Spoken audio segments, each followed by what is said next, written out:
Welcome back to 5-Minute Game Reviews with me, Gardner, where I rant and rave about whatever game I just finished on stream last week. Today, we're talking about Spider-Man for the PS4.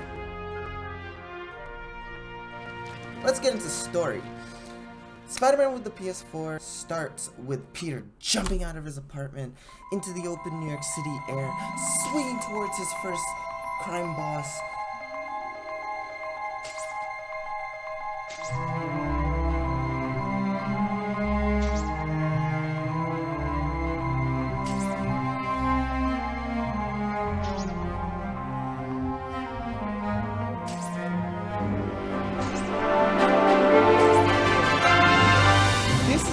Spider-Man game because it honestly is Spider-Man to its core. This isn't no rich kid Spider-Man building his own high-tech suit of armor. No, this is Spider-Man living in New York City, barely paying rent,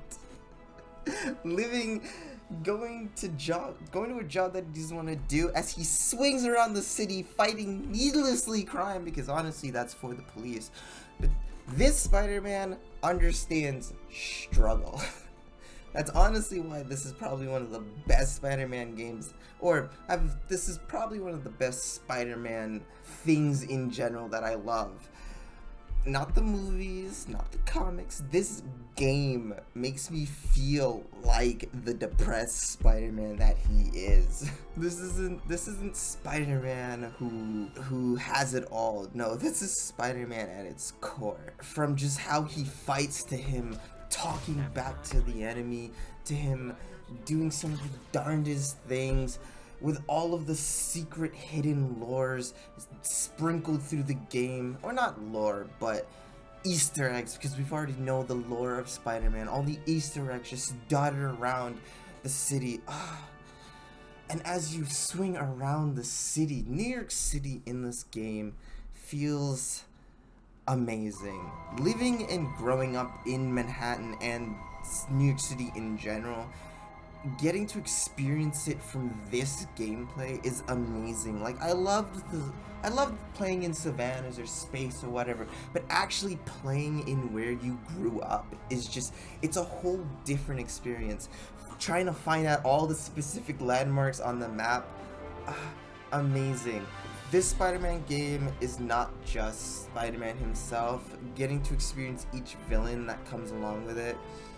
We have the villains of this game is Doc Ock, Scorpio, Rhino, William Fisk, Mr. Negative. Don't fully understand why he's in this game, but his backstory and how they portrayed him is amazing. Each villain having a reason to fight Spider-Man, being portrayed through the game, and understanding their hate towards him. Next to the story, we have our weapons, we have Spidey's gadgets. Spider-Man is known for his web slinging and his gadgetry and his fighting style, but in this game they give you 7 plus the abilities on the suits of different ways of dealing with enemies and combat types. Upgrading each ability is not super difficult because it's all tied to the actual gameplay, so as you go throughout the game and complete the stories, you will eventually upgrade all of your abilities. This isn't an open world game where, here, have a bunch of different quests and go explore, come back, and I'll give you the upgrades and you'll need gold and efficiencies and stuff like that. We've done that in God of War, we've done that in Breath of the Wild. This game is more of the Spider-Man experience, going and experiencing Spider-Man as Spider-Man should be.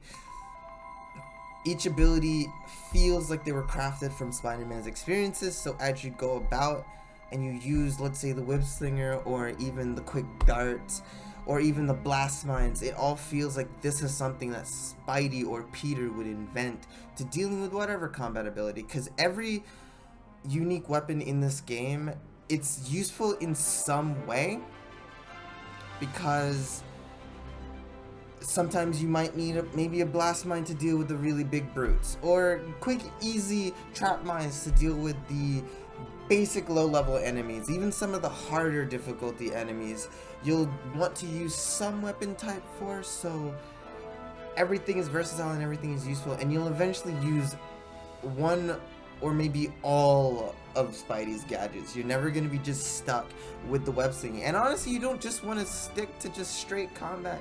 Those gadgets are amazing.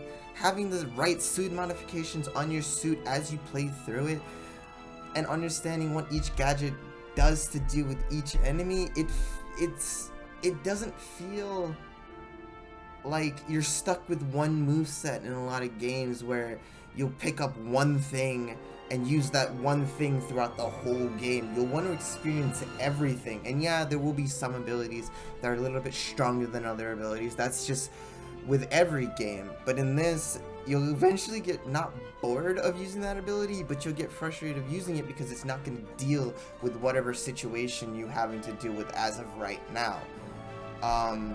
There are a lot of games that do this poorly, like I can think